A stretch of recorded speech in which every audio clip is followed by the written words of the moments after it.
El Vaticano está ultimando los detalles de cara al inicio del cónclave para elegir al nuevo Papa. En cuestión de horas comienza todo este ritual ultra secreto. A partir de las 3 de la tarde del miércoles, hora local, se van a desactivar todas las señales de los teléfonos móviles en el Vaticano. 1 hora y media antes de que los cardenales se dirijan a la Capilla Sixtina. También se planea el uso de inhibidores de señal en los alrededores para evitar la vigilancia electrónica y las comunicaciones fuera del cónclave. Los 133 cardenales que votarán al sucesor de Francisco deben entregar sus dispositivos electrónicos, permanecer recluidos y aislados del mundo exterior hasta que haya un elegido. El aislamiento no dejará a los cardenales libres de influencia, y es que los electores pueden acceder a materiales escritos. De hecho, hace días recibieron un dossier con los perfiles de unos 40 candidatos papales.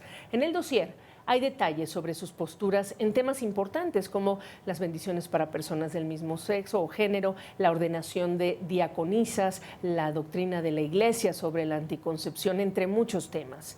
Abogados de la Iglesia dijeron a CNN que el informe dista mucho de ser imparcial.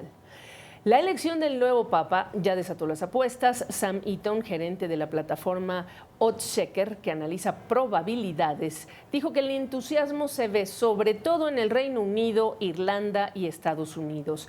Agregó, mejor dicho, que en el Reino Unido se han apostado alrededor de 30,000 libras, unos $40,000. Otros países no lo permiten, como Estados Unidos e Italia.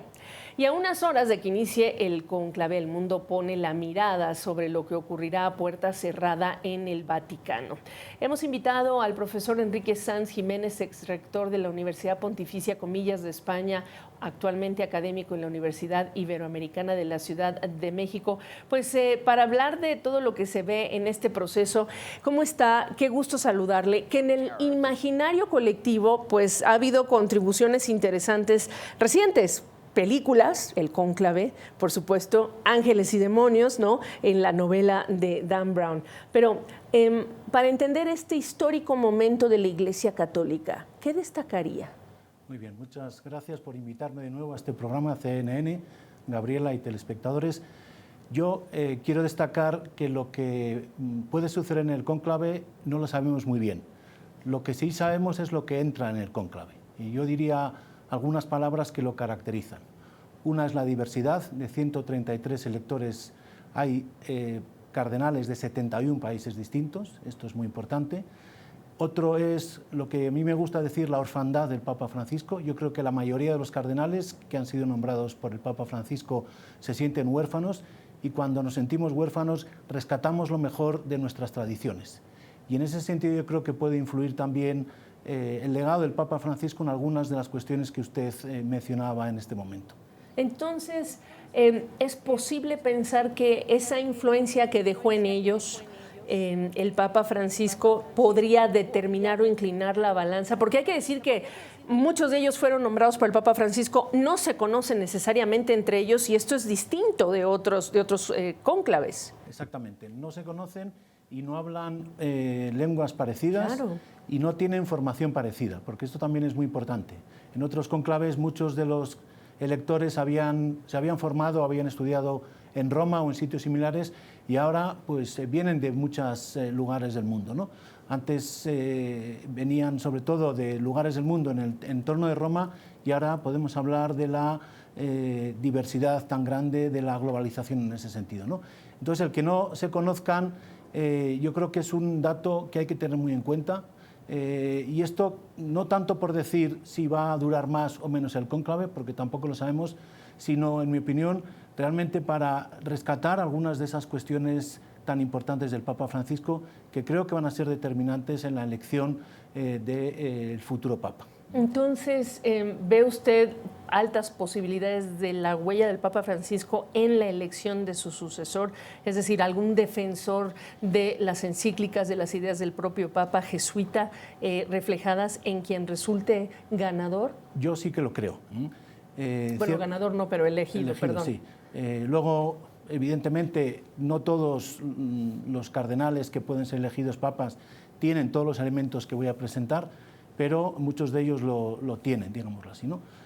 Si se opta por votar a alguien que cuide de manera especial las relaciones con el mundo, como fue un poco el motivo de la elección del Papa Francisco, pues evidentemente habrá que valorar personas que han tenido relaciones diplomáticas, que han mediado en conflictos, que son conocidos, que pueden estar en Jerusalén. Ya estoy sacando el nombre de Pizzaballa por ahí como uno de los que suena, ¿no? Pero también aquellos que han tenido contacto con los lugares a los que ha viajado el Papa Francisco, es decir, aquellos que quieren que la Iglesia siga llegando a muchos lugares del mundo. En ese sentido hablo de relación hacia afuera. Si hay algunos cardenales que quieren insistir mucho en que este Papa futuro también cuide mucho las reformas que ha hecho el Papa hacia adentro, pues lógicamente habrá algunos nombres más proclives a eso. ¿Cuáles son sus nombres de posibilidad, los suyos? Los míos, bueno, pues yo, sin que signifique que en el orden que les voy enumerando es mi preferencia. ¿Y por qué?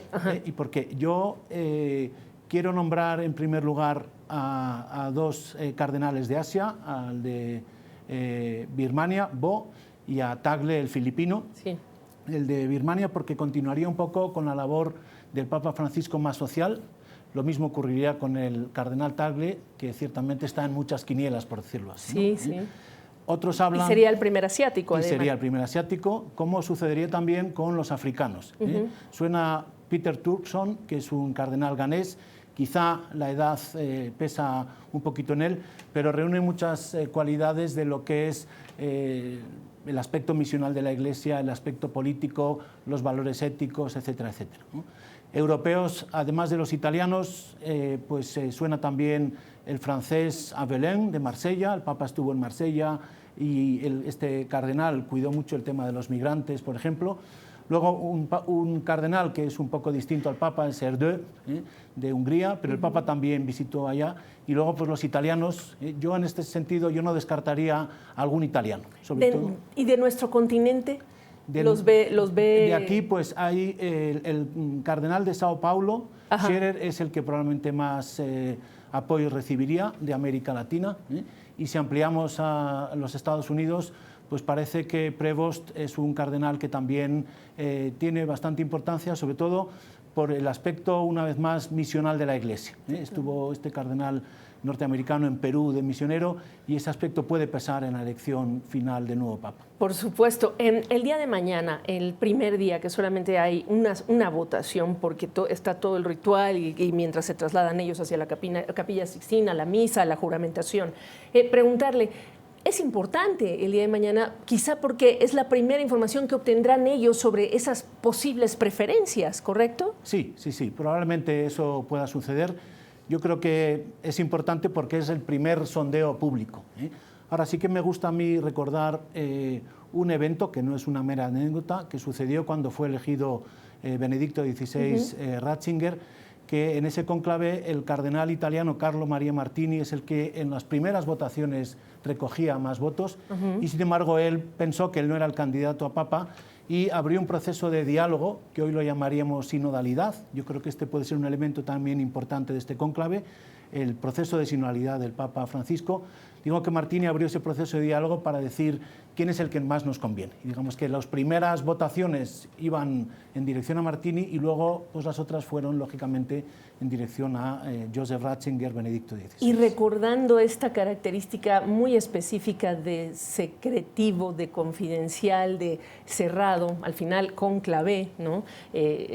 Preguntar, ¿nos enteraremos a posteriori de lo que se debatió y se discutió? Yo creo que sí, porque hoy en día tenemos una capacidad de comunicarnos con discreción, pero también con elegancia, y yo creo que este aspecto que acabamos de señalar de la sinodalidad va a marcar mucho también el cónclave. Entonces nos acabarán platicando con elegancia, con diplomacia, guardando el secreto vaticano, pero algunas de las cosas yo creo que gracias a Dios pues nos las darán a conocer, sobre todo para ayudar a apoyar al nuevo Papa que lo va a necesitar de parte de todos nosotros. Por supuesto. Profesor Enrique Sanz Jiménez, qué bueno verlo. Muchas gracias. Muchas gracias, Gabriela, y a todas y todos ustedes muchas gracias también. Bueno.